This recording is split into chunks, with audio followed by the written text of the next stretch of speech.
janji kita bahwa selalu untukmu Tuhan, sampai kita dipanggil Tuhan, sampai kita masuk ke dalam kerajaan surga, semuanya adalah untuk Tuhan.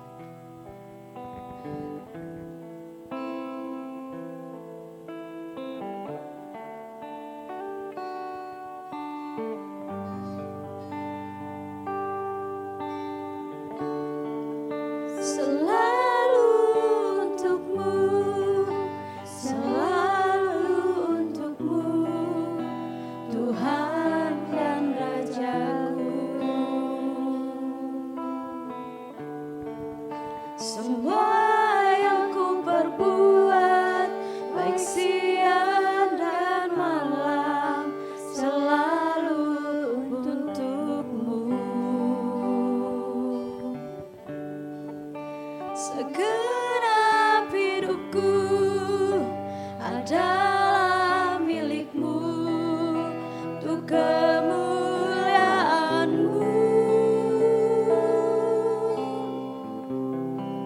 Sampai ku tua nanti, sampai di surga nanti, selalu untuk-Mu. Jemaat sendiri katakan selalu untuk-Mu.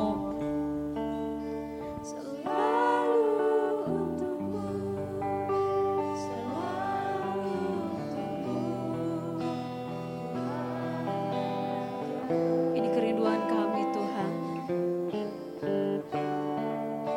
Semua yang kubuat, bersiap dan malam, selalu untuk-Mu. Segenap hidupku adalah milik-Mu, untuk kemuliaan-Mu. Sampai ku tua nanti, sampai di surga nanti,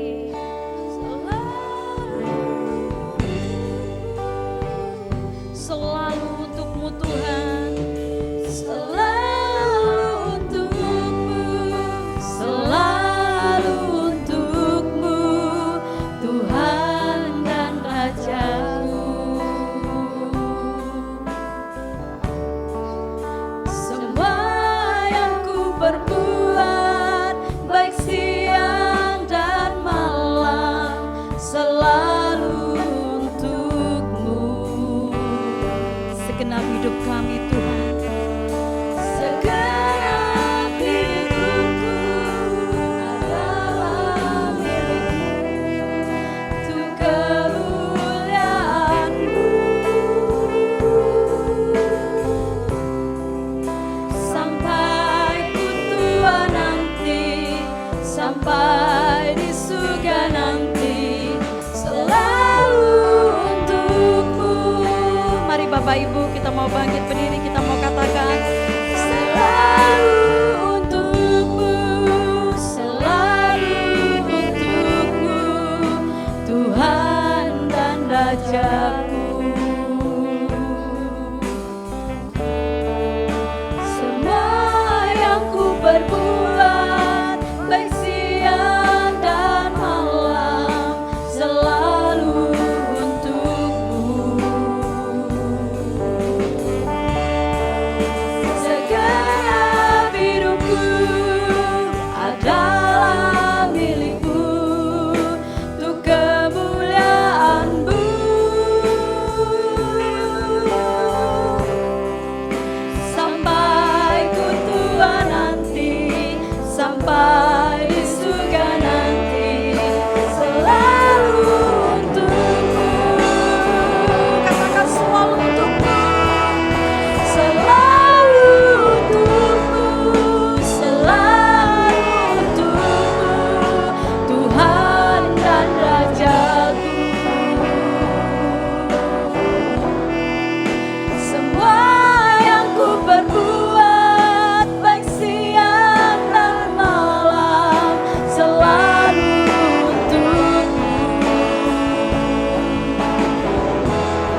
ajar kami Tuhan, untuk selalu untukmu dan selalu untukmu Tuhan.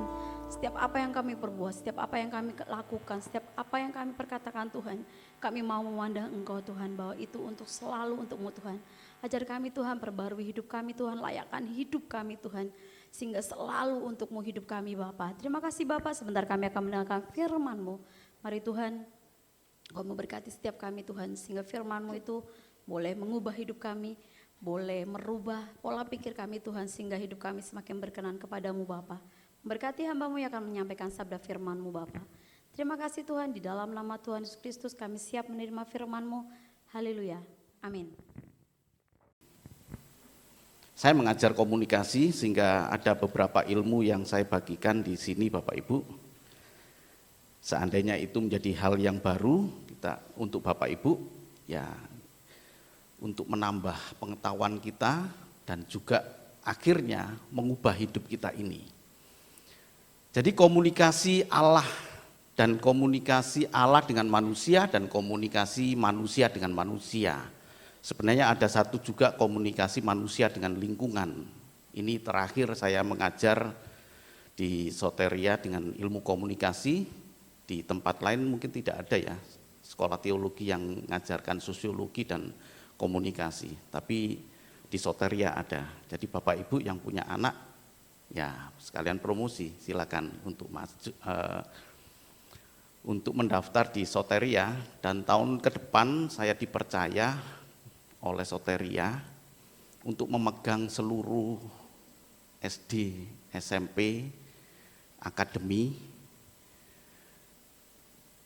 Jadi nanti akan sudah dirancang, sudah bangunannya, sudah desainnya sudah ada.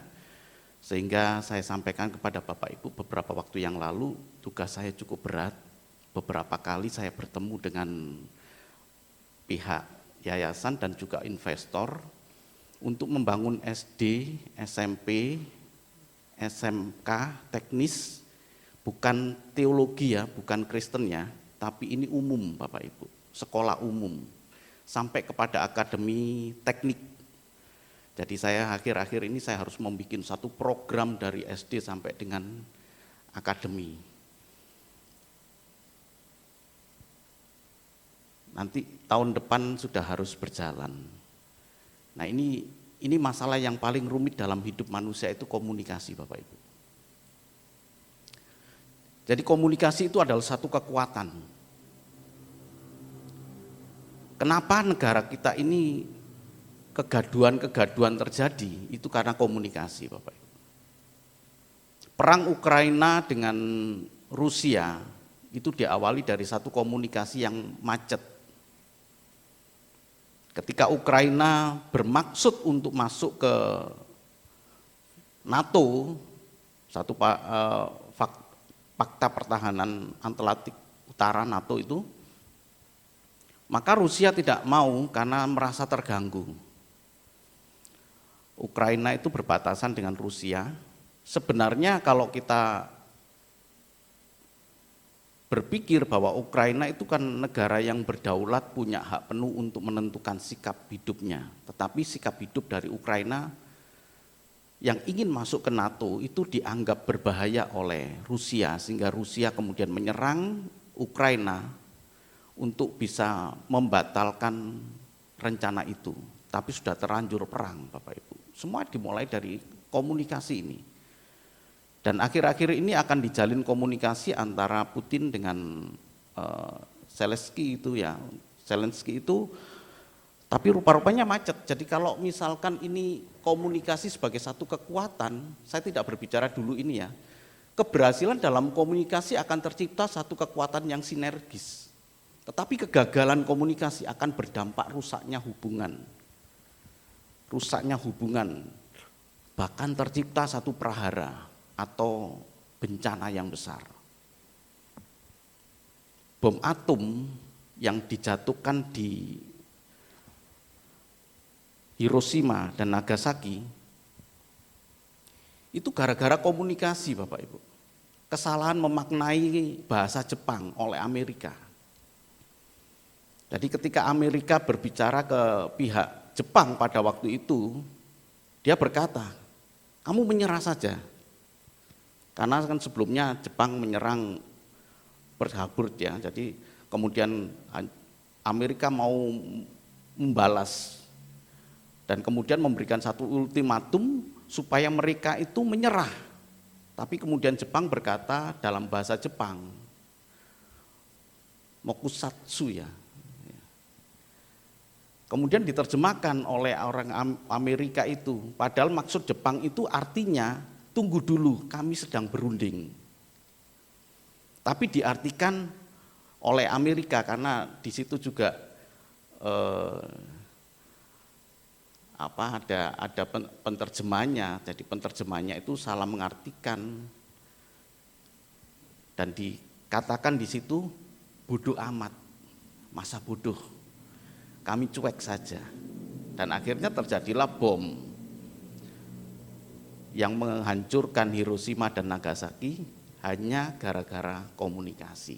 Bapak Ibu saudaraku ya, sesuatu hal yang sebenarnya tidak mungkin terjadi dalam kehidupan orang Kristen. Kalau di tempat lain masih ada kemungkinan untuk perceraian. Karena di tempat lain itu masih ada syarat-syarat, masih membuka peluang untuk di tempat lainnya, untuk perceraian. Misalkan tidak dinafkahi 3 bulan, dan lain sebagainya, itu bisa orang menuntut. Tapi di Kristen tidak mungkin. Di Kristen itu enggak mungkin, hanya maut yang bisa memisahkan. Tapi faktanya perceraian terjadi. Kenapa perceraian terjadi? Komunikasi, Bapak Ibu. Ya, saya sebenarnya mau buka data berapa persen perceraian yang terjadi di Indonesia itu ya. Karena masalah di sini. Jadi saya ini perlu menyampaikan kepada Bapak Ibu saudaraku yang dikasih Tuhan, untuk kita bisa mempelajari betapa hebatnya komunikasi ini.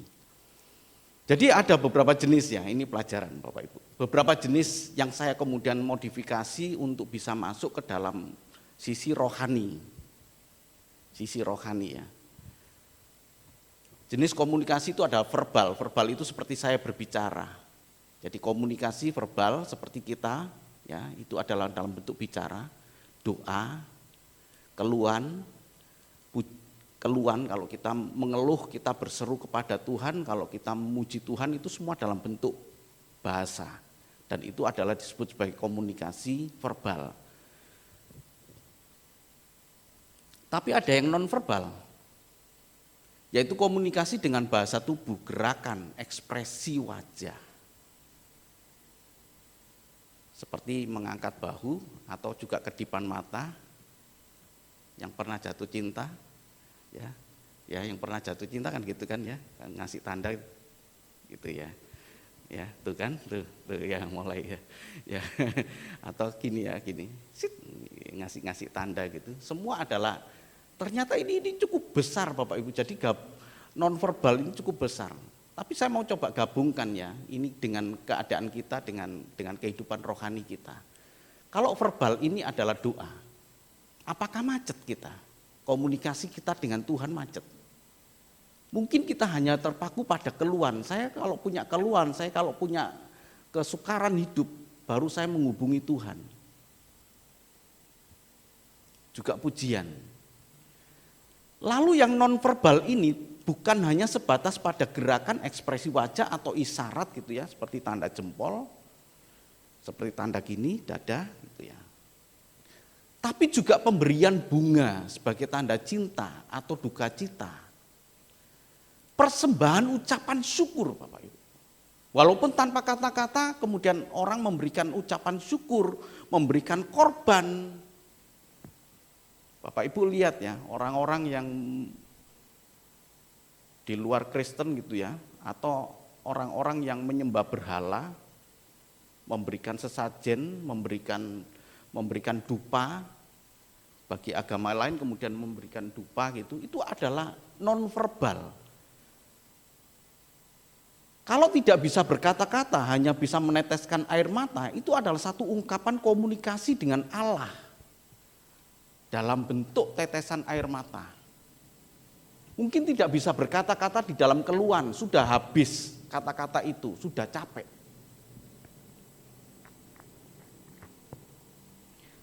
Jenis komunikasi berikutnya adalah komunikasi antar personal. Jadi kalau ini disebut sebagai komunikasi verbal, ini berdasarkan medianya, apakah dengan bahasa, dengan ucapan, atau dengan bahasa gerak tubuh gitu ya. Tapi kalau di sini antar manusianya, jadi jenis komunikasi bisa antar manusia dengan pihak lain, dengan kelompok lain.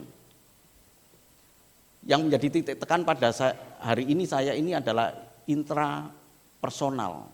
Sebenarnya ini tidak termasuk di dalam ilmu komunikasi ya. Karena intrapersonal itu saya berbicara dengan diri saya sendiri. Sementara komunikasi itu adalah komunikasi dengan pihak lain atau dengan pihak orang lain, dengan kelompok lain atau kelompok lain dengan kelompok lain.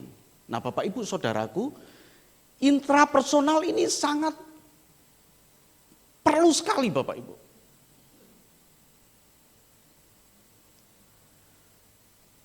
Kenapa saya katakan demikian? Ini yang membangkitkan.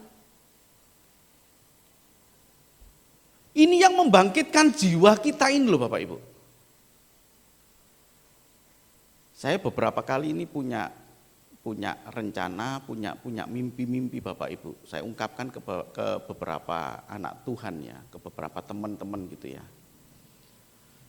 Bahwa saya ini orang yang punya aliran psikosibernetik. Saya ini adalah orang yang punya aliran psikosibernetik. Artinya saya punya kepercayaan bahwa apa yang saya impikan itu akan membangun alam bawah sadar saya. Kalau di dalam Alkitab itu disebutkan begini, kalau kamu minta sesuatu, anggaplah itu seolah-olah kita sudah menerimanya.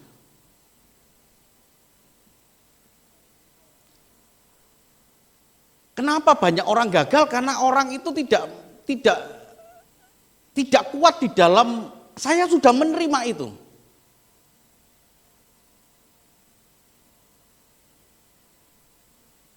Beberapa waktu yang lalu saya punya mimpi ya. Saya sampaikan kepada beberapa teman itu, saya punya mimpi gereja ini punya sekolah loh. Punya sekolah gitu ya. Paling tidak PAUD lah gitu. Saya pegang teguh, apa ada sekarang? Enggak kan? Apakah mungkin? Saat ini kita berkata tidak mungkin karena kita enggak punya uang. Kan begitu Bapak Ibu. Tapi saya harus kuat memegang itu. Ya. Saya harus kuat. Ini yang disebut sebagai intrapersonal di sini. Saya harus berbicara kepada diri saya sendiri. Ya ternyata apakah Tuhan wujudkan mimpi saya punya sekolah gitu. Ternyata cukup kaget saya beberapa waktu yang lalu dipanggil, Pak Rudi, kami sangat mempercayai Pak Rudi untuk bisa memegang SD, SMP, SMK, teknik ya, SMK teknik sama akademi. Apakah ini mimpi saya? Jangan lihat dari keadaan Bapak Ibu ya. Bapak Ibu silakan tanpa batas usia punyanya mimpi. Seperti Daud di sini, Mazmur 103 ya, ayat 1 dan 2. Silakan dibaca. Mazmur pasal 103 ayat 1 dan 2. Pujilah Tuhan, hai jiwaku. Dari Daud, pujilah Tuhan, hai jiwaku. Pujilah namanya yang kudus, hai segenap batinku. Pujilah Tuhan, hai jiwaku, dan janganlah lupakan segala kebaikannya. Pernah Bapak Ibu berbicara dengan diri sendiri? Kenapa ini saya sampaikan? Karena ini menjadi hal yang sangat minor, sangat kecil, sangat bahkan diabaikan oleh kehidupan orang-orang percaya, orang-orang Kristen. Kita lebih banyak berbicara di antar personal ini, berbicara dengan orang tua, berbicara dengan teman dekat, berbicara dengan suami, berbicara dengan istri, berbicara dengan Pak Pendeta, jika punya keluhan-keluhan, jika dalam keadaan terpuruk, berbicara dengan orang lain. Tapi apakah seperti Daud ini? Pujilah jiwaku, bangkit jiwaku, bangkit jiwaku. Ini yang saya maksud dengan psikosebernetik, Bapak Ibu. Jadi psikosebernetik itu bukan terus bertentangan dengan ajaran iman Kristen, sama sekali enggak. Justru saya ingin membangkitkan kepada Bapak Ibu apa yang Bapak Ibu inginkan. Tanamkan dalam jiwa, tanamkan betul-betul. Bukan hanya untuk pribadi ya, tapi untuk anak, untuk orang lain. Misalkan Bapak Ibu punya anak, saya punya anak ya, saya punya anak ingin sekolah lebih tinggi lagi, lebih tinggi. Mana mungkin, misalkan begitu, biaya mahal. Enggak salah kok Bapak Ibu. Bapak Ibu tidak akan dipungut sepersen rupiah pun enggak untuk bermimpi. Bayangkan dalam diri Bapak Ibu, anakku sekolah, anakku sekolah, anakku sekolah. Anakku sekolah lebih tinggi. Saya udah beberapa kali cerita kepada Bapak Ibu, Bita itu waktu SD itu ranking 15. Saya bayangkan, saya ngomong ke Bita, pada waktu dia kelas 5, saya baru ngomong, karena saya kelas 1 sampai dengan kelas 4, saya pikir belum waktunya untuk berbicara dengan Bita. Waktu kelas 5 saya katakan, Bit, Bapak ya punya satu teori. Sekarang bayangkan kamu pegang piala, bayangkan kamu pegang piala. Ranking 15 loh di SD. Karena Bita sudah memahami, kemudian dia bayangkan, setiap hari dia bayangkan dia pegang piala juara. Masih kurang? Tulis di mejamu, saya juara. Itu berbicara dengan hati ini, berbicara dengan jiwa. Dan saya membayangkan bukan hanya Bita, tapi saya membayangkan tahun depan nama Bita dipanggil. Ranking 15 loh Bapak Ibu. Mulai di situ. Begitu kelas, itu kan kelas 5 ya. Begitu kelas 6, juara 1, Tabita Kristiana. Budi Mulia loh itu, sekolah favorit loh di Bogor. SMP juga begitu. Terus sama dengan saya. Ketika saya SMP, saya itu ranking 48. Ranking 48 Bapak Ibu. Bukti nyata ada di rapot saya. Tapi saya bayangkan karena saya waktu itu sudah mengenal teori sibernetik, saya bayangkan, saya berbicara di sini. Sama seperti Daud berbicara, bangunlah jiwaku, puji dia, bangun jiwaku. Jangan hanya berkutat pada antar personal. Saya SMP kemudian membayangkan, kelas 1, kelas 2, ya saya masih 48, kemudian kelas 2 ranking 11. Kelas 2 saya ranking 11, tapi kelas 3 saya ranking 2. SMA ranking 1, terus sampai, karena bayangkan itu.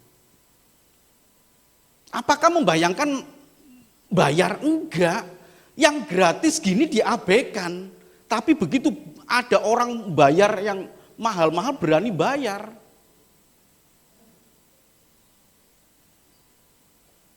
Nah, Bapak Ibu ini ya masih banyak mimpi-mimpi saya. Jadi mimpi itu tidak terbatas kepada usia. Kita lihat ya bagaimana hubungan personal ini ya. Komunikasi ini. Komunikasi antara Allah dengan manusia. Kembali bahwa komunikasi itu kekuatan. Komunikasi itu kekuatan.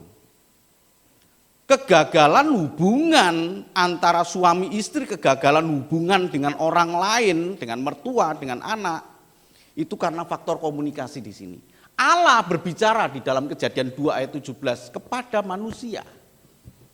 Kejadian pasal 2 ayatnya yang ke-17, Tetapi pohon pengetahuan tentang yang baik dan yang jahat itu, janganlah kau makan buahnya, sebab pada hari engkau memakannya, pastilah engkau mati. Ya, ini Allah berbicara. Pastilah engkau mati. Dan itu dipegang teguh ini, dipegang teguh oleh manusia. Sebelum ular, saya tidak mengatakan iblis ya, karena Alkitab tidak mengatakan iblis. Jadi saya hanya sekedar mengutip. Sebelum ular, binatang yang paling cerdik, ini adalah bayangan. Jadi gini Bapak Ibu, saya agak sedikit menyimpang ya. Ada dua kejadian, antara kejadian di Taman Eden dengan kejadian di padang gurun. Ketika Tuhan Yesus berpuasa 40 hari 40 malam dan kemudian lapar. Kejadian yang ada di Taman Eden itu adalah bayangan dari kejadian yang ada di padang gurun. Kalau di dalam di Taman Eden itu, ini ular. Ini bayangan dari kejadian yang si pencoba itu. Lukas 4, di dalam Injil Lukas 4 itu, pencobaan di padang gurun. Ya, hanya saja ketika komunikasi antara Allah dengan manusia di Taman Eden itu, ini dipegang teguh oleh manusia. Jadi manusia itu taat kepada Allah.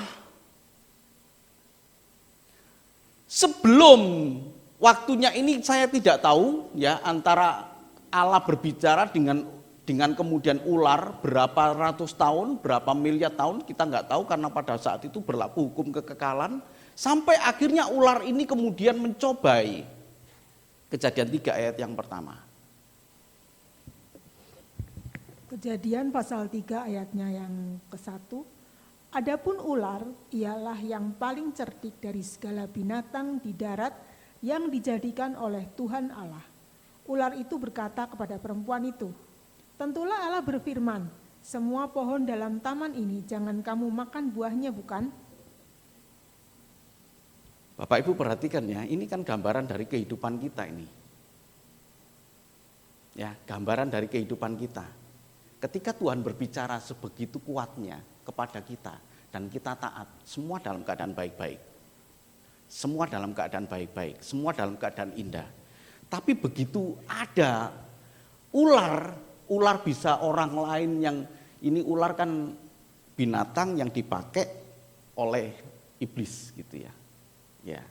Tapi Alkitab mencatat si ular, ya udah ular aja gitu. Saya nggak mau menerjemahkan lagi. Ya. Rusaknya hubungan antara Allah dengan manusia ini, saya beri tanda merah di sini ya supaya ini menjadi perhatian kita, karena ada yang di luar ini. Karena ada yang merusak di luar ini.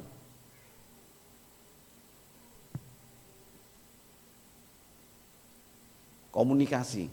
Saya sebagai hamba Tuhan, jangan dikira tidak punya ketegasan Bapak Ibu. Ya, saya blokir dua nama orang itu, ya, yang pernah datang ke gereja lama gitu ya. Kemudian dia WA beberapa waktu yang lalu, dia WA kepada saya. Karena begitu sibuk saya belum sempat balas. Dia WA pagi, kemudian WA pagi, kemudian baru sore saya mau balas, tapi begitu saya mau balas ada balasan dari dia. Masa begini sih Pak Pendeta? Bapak pendeta apa bukan sih? Kok WA saya nggak dibalas-balas?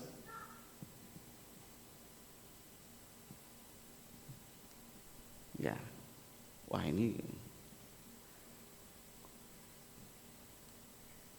saya kemudian agak sedikit marah. Saya blokir aja nama itu. Udah, saya blokir aja. Yang kedua juga ada seorang anak Tuhan ya. Pernah ke gereja sini, lama gitu ya. Ya, dua-duanya pernah ke gereja sini tapi kemudian lama ngilang gitu. WA kepada saya, beberapa waktu yang lalu dia WA kepada saya, Pak Pendeta, bisa nggak bantu saya? Ya kalau saya bisa saya bantu, gitu ya. Tolong Pak Pendeta kirimin saya pulsa. 50.000. Saya kirim 50.000. Saya pikir selesai masalah. Pak Pendeta bisa enggak dikirim tanda buktinya bahwa Pak Pendeta sudah ngirim saya pulsa 50.000. Cek aja, saya bilang gitu. Cek aja pulsanya, gampang toh. Enggak Pak Pendeta, tolong, ada ribet amat, tak blokir. Nah ini, ada ular yang mencoba mengganggu saya. Jadi kenapa hubungan antara Allah dengan manusia rusak? Karena ada pihak lain. Jangan mengartikan yang aneh-aneh, ya setan lah, iblis lah.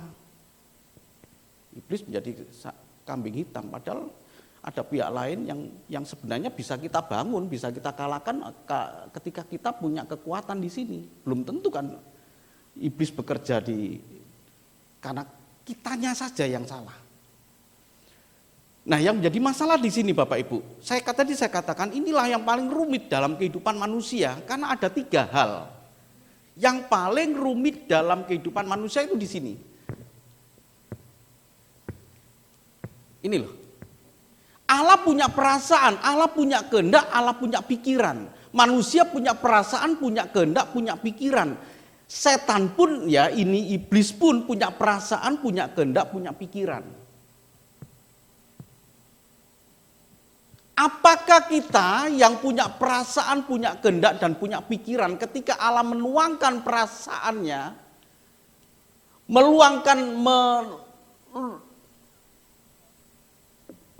menuangkan kehendaknya, ini loh kehendak saya di sini.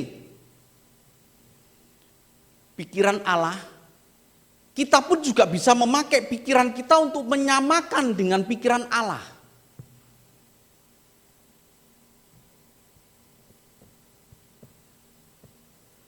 Atau kadang-kadang perasaan kita yang cocok dengan perasaannya iblis di sini, ular ini.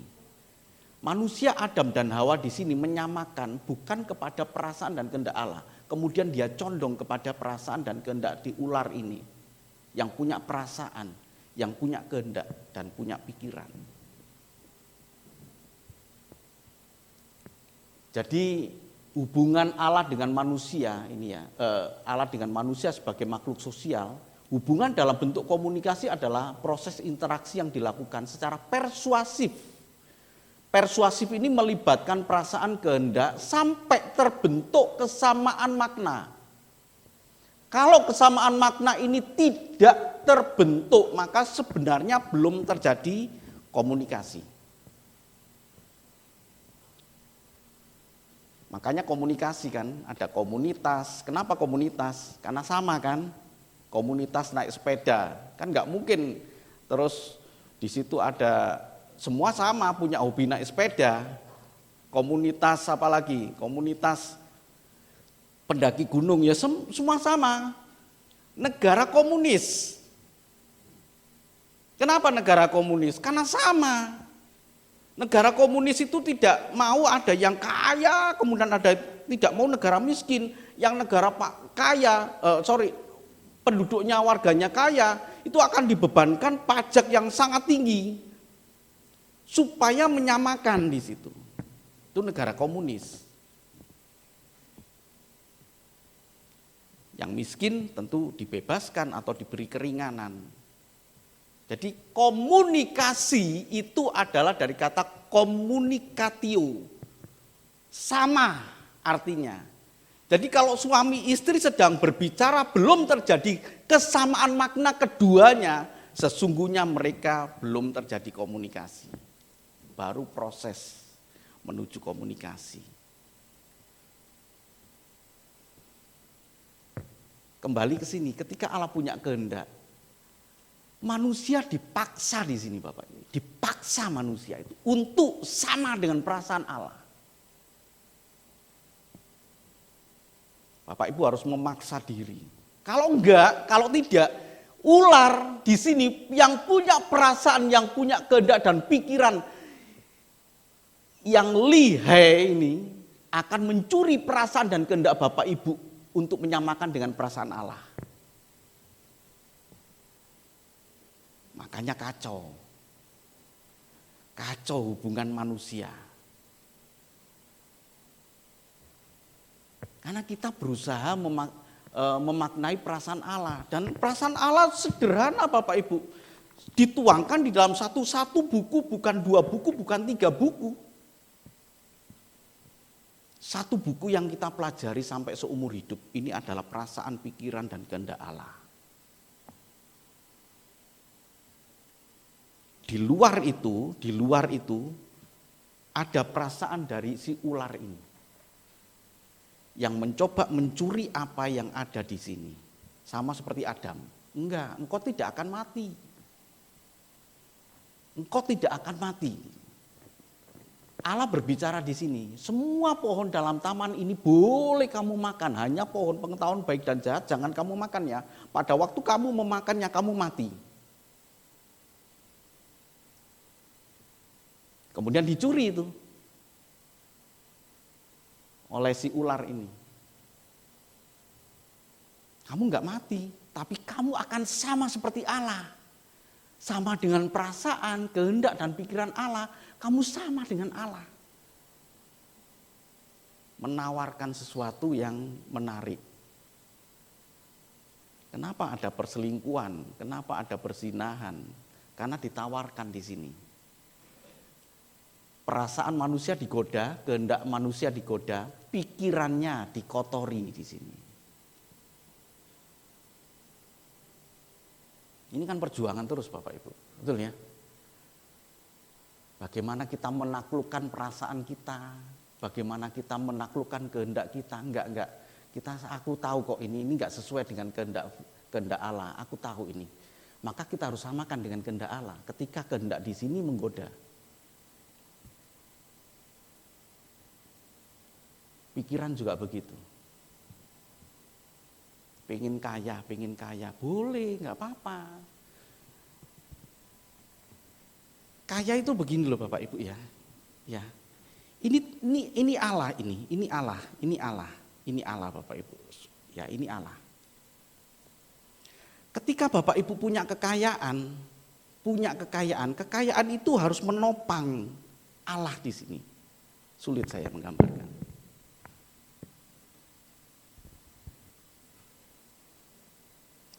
Bukan mengalahkan kealahan. Jadi kalau Bapak Ibu diberkati, bagaimana Bapak Ibu diberkati kemudian berkat itu bisa menopang, bisa mengangkat kembali pengenalan kita kepada Allah, kemuliaan bagi Allah, segala sesuatu bagi Allah.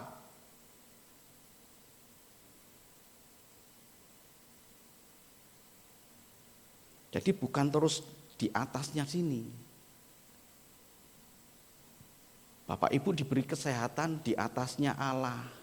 Dengan sehat hidup sesuka-sukanya. Tapi bagaimana kesehatan itu menopang di sini. Di bagian bawah. Allah yang nomor 1.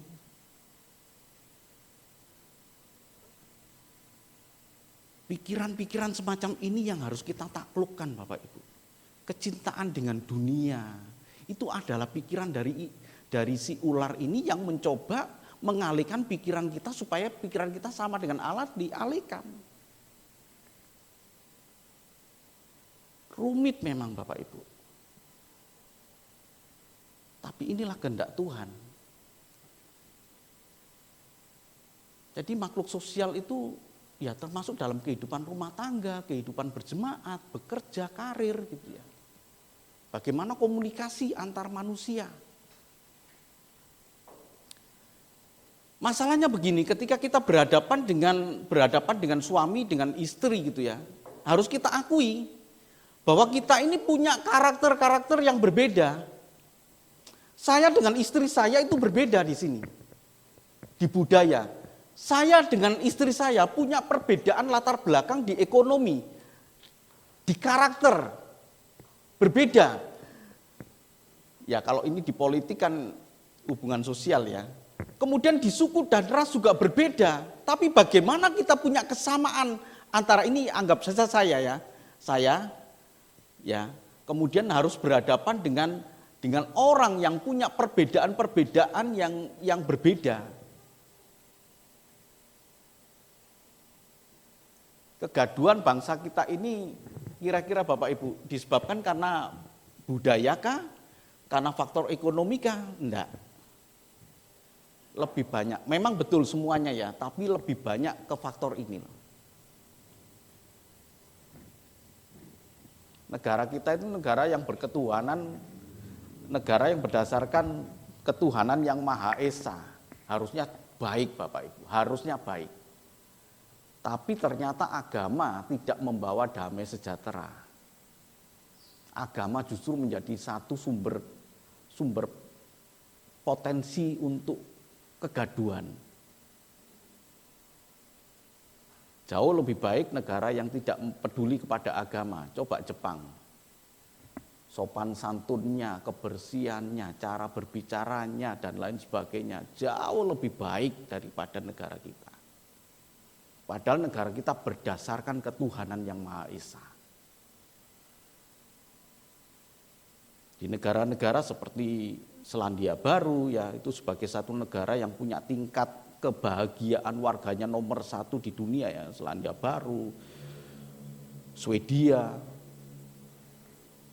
Coba jalan malam-malam, aman, punya rasa nyaman. Tapi negara kita yang berdasarkan ketuhanan yang Maha Esa. Begal ada. Di Jogja ada apa itu namanya?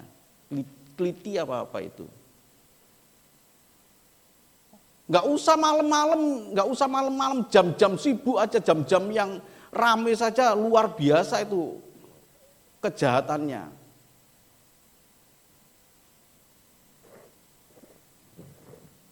Padahal punya agama. Nah, komunikasi di sini komunikasi ya, itu kan terbentur oleh karena agama, karena politik yang berbeda. Coba kita lihat di sini. Ini rumah tangga ini. Ini suami istri ketika belum punya anak, dia sudah punya konflik.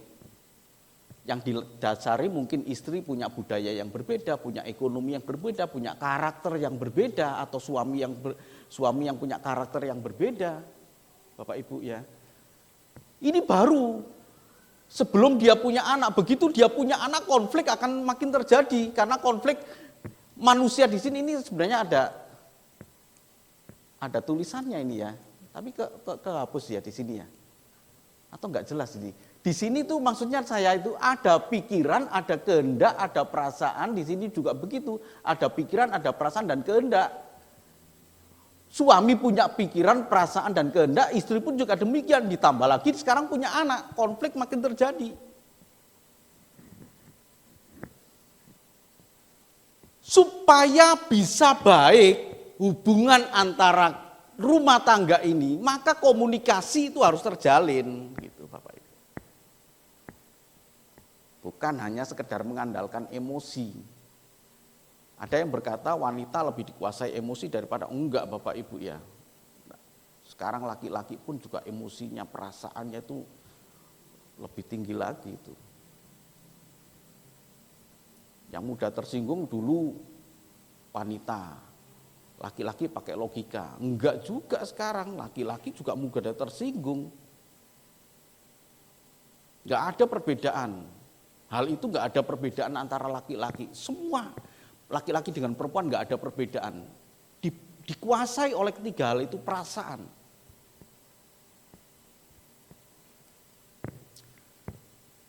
Mari kita coba bangun supaya komunikasi itu menjadi satu kekuatan dalam hidup kita. Berkomunikasilah dengan yang mudah dimengerti. Jadi kalau kita punya pasangan hidup ya, kan tadi saya katakan mungkin tingkat sosialnya berbeda. Tingkat ekonominya berbeda, punya latar belakang yang berbeda, punya karakter yang berbeda. Ngomong sing mudah dimengerti, jangan yang sulit untuk dimengerti. Setelah itu kan mudah dilakukan. Kalau itu mudah dilakukan dan dianggap sebagai satu hal yang bermanfaat, maka pasti diajarkan kepada orang lain. Baru yang keempat ini adalah mendekatkan pada target atau tujuan. Dan komunikasi itu kan tujuan hidup. Coba tujuan hidup rumah tangga manusia apa? Sakinah, mawadah, warahmah kan? Oh, itu kata-kata bagus loh Bapak Ibu, ya. Sakinah itu kemuliaan, gitu ya, cemerlang, gitu ya. Bagus. Kita nggak usah alergi. Itu tujuannya di situ kan. Kalau di kita kan tujuan agak sedikit tinggi ya. Kalau di Kristen itu agak sedikit tinggi Bapak Ibu. Keluarga itu sebagai satu menghasilkan keturunan ilahi gitu ya, keturunan ilahi, kemudian sebagai satu keluarga Allah, jadi kemuliaan Allah gitu, kemuliaan Allah. Terlalu abstrak bagi saya, tapi lebih baik saya sederhanakan seperti tadi ya, menjadi satu kemuliaan, satu kedamaian, satu tempat tinggal yang nyaman. Itu kan tujuan. Jadi komunikasi yang kita bangun itu mendekatkan diri pada tujuan rumah tangga kita ini, gitu loh. Dengan cara bagaimana? Ya kita berbicara dengan mudah dimengerti, mudah dilakukan, kemudian mudah diajarkan. Ini bisa menjadi kekuatan Bapak Ibu.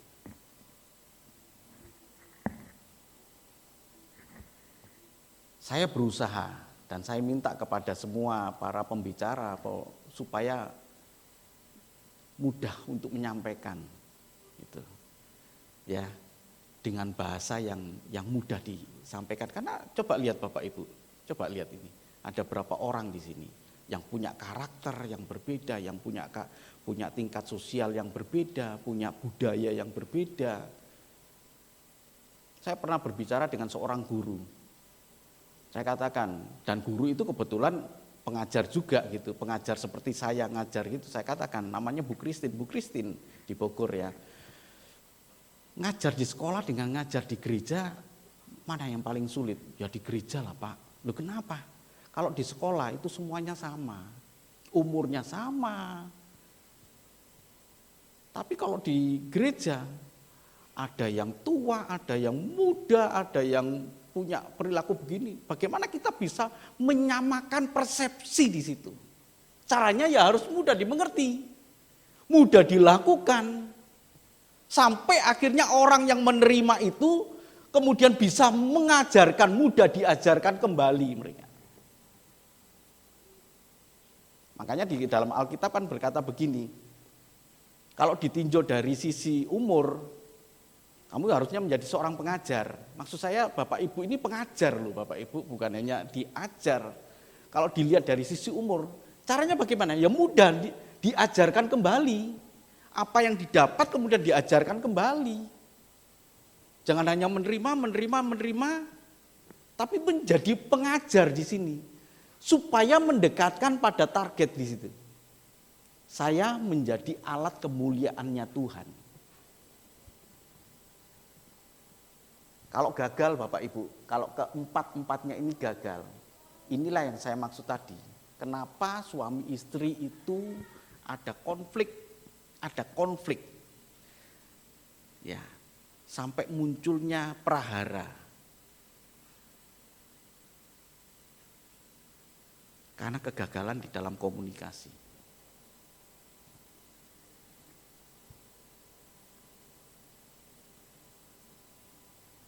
Ini teori ya, nggak bosen ya Bapak Ibu ya. Ya, ketika saya berbicara, Bapak Ibu akan tahu di sini. Oh ya tahu saya, tahu Pak, saya udah mengerti, saya udah tahu. Itu kognitif. Tahapan pertama adalah kognitif. Kemudian tahapan kedua, Bapak Ibu di dalam pikiran itu ada tahapan yang disebut afektif. Mengambil keputusan sendiri. Saya suka, saya tidak suka. Setelah itu kemudian masuk kepada tahapan yang ketiga yaitu konatif. Konatif itu tindakan.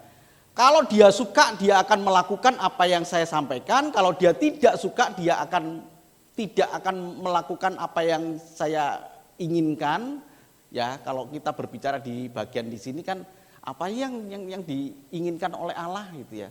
Ketika Allah berbicara kepada manusia maka manusia oh ya saya tahu. Tahu nggak kira-kira Allah berbicara kepada Adam itu ya, bahwa seluruh tanaman ini boleh kamu makan kecuali pohon pengetahuan baik dan jahat. Tahu dia. Apakah Adam kemudian mengambil satu sikap afektif tadi? Suka. Dia suka. Tapi begitu ada ular, dia kemudian menolak di sini.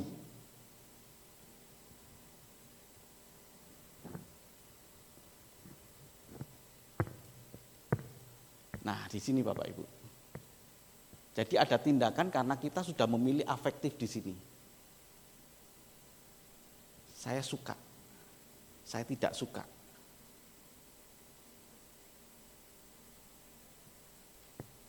Pastilah Bapak Ibu tahu di bagian kognitif ini pasti tahu. Saya tahu kok, saya tahu. Saya ngerti. Tapi belum tentu suka. Kalau suka, masuk ke dalam satu tindakan, saya akan coba lakukan.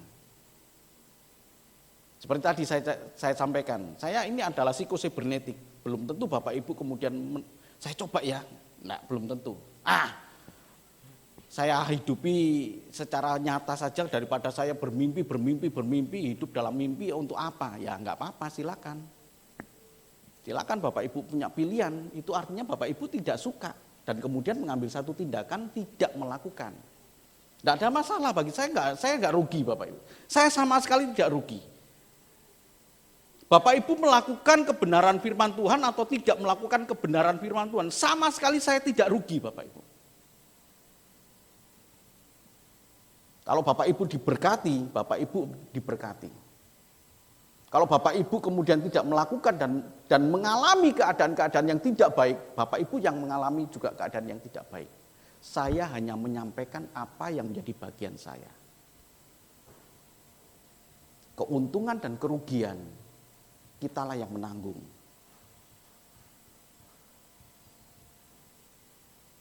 Ini persoalan yang paling besar dalam kehidupan kita Bapak Ibu. Nah Bapak Ibu ya, jadi kalau kita lihat di sini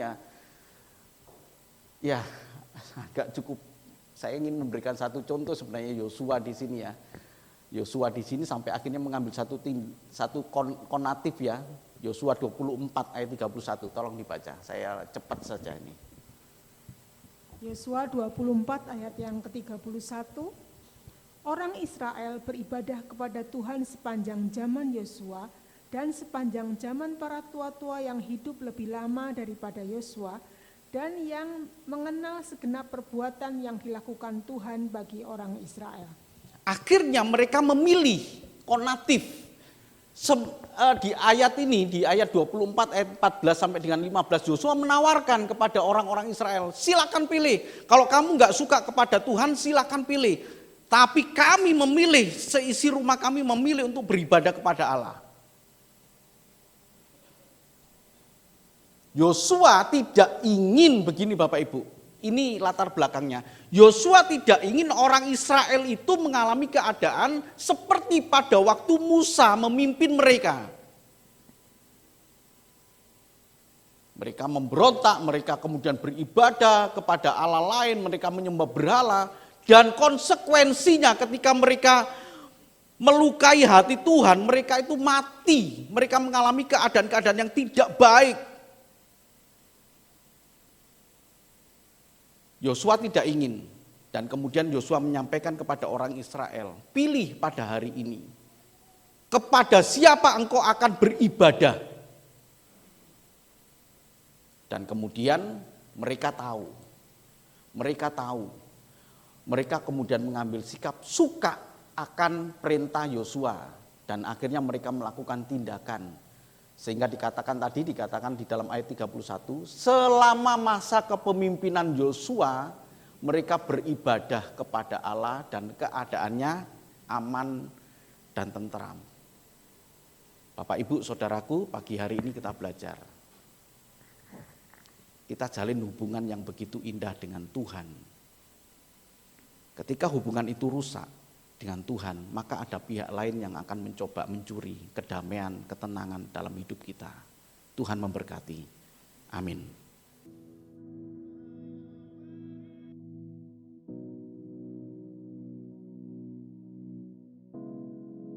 Saudaraku yang kasih Tuhan, kita akan bersekutu dengan tubuh dan darah Tuhan.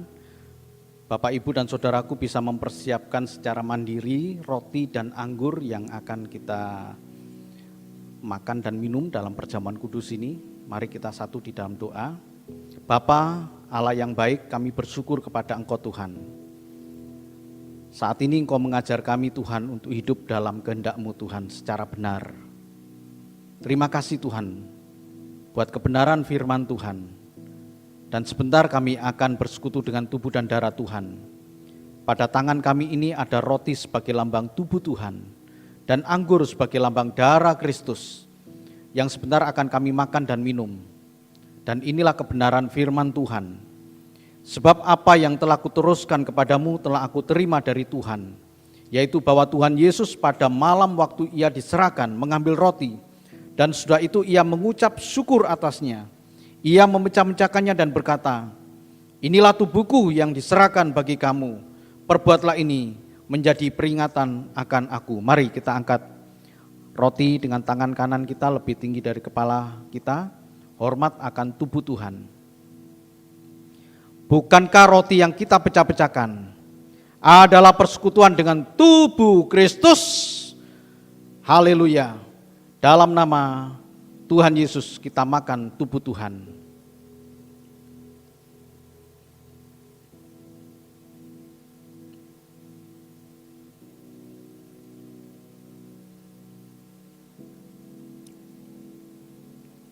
Dan sekarang kita ambil gelas kecil ini yang berisi anggur. Kita pegang dengan tangan kanan kita dan kita letakkan di dada kita. Kita merasakan kasih Tuhan yang begitu besar dalam hidup kita. Kita tidak mampu menghitung kebaikan Tuhan, kemurahan Tuhan. Dia sangat baik. Dia sungguh baik bagi kita.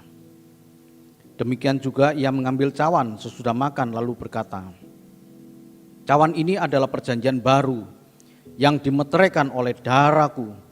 Perbuatlah ini setiap kali kamu meminumnya, menjadi peringatan akan aku. Mari kita angkat gelas kecil ini lebih tinggi dari kepala kita. Hormat akan darah Kristus.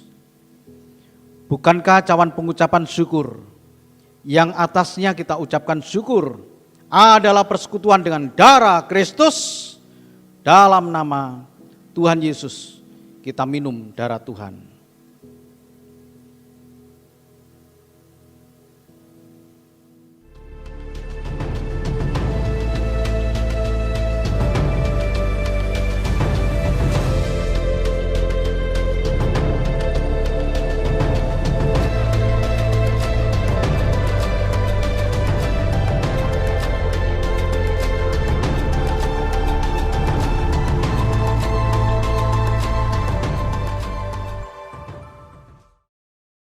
Bapak, Ibu, dan saudaraku yang kasih Tuhan, terimalah berkat dan anugerah dari Allah Bapa di surga, kasih dan cinta Tuhan kita Yesus Kristus, anaknya yang tunggal, dan penghiburan, kekuatan dari kuasa Roh Kudus menyertai kita mulai saat ini, esok, bahkan sampai Maranatha Tuhan Yesus datang menjemput kita. Terpujilah Engkau Tuhan, Engkau Allah yang memberkati kami, Engkau Allah yang melindungi kami, Engkau juga Allah yang menyinari kami dengan wajah-Mu Tuhan, dan memberikan kepada kami kasih karunia. Engkau Allah yang menghadapkan wajah-Mu kepada kami Tuhan dan memberikan damai sejahtera. Kami terima segala berkat ini dengan ucapan syukur di dalam nama Tuhan kami Yesus Kristus. Terpujilah Engkau Tuhan. Haleluya. Amin. Tuhan memberkati.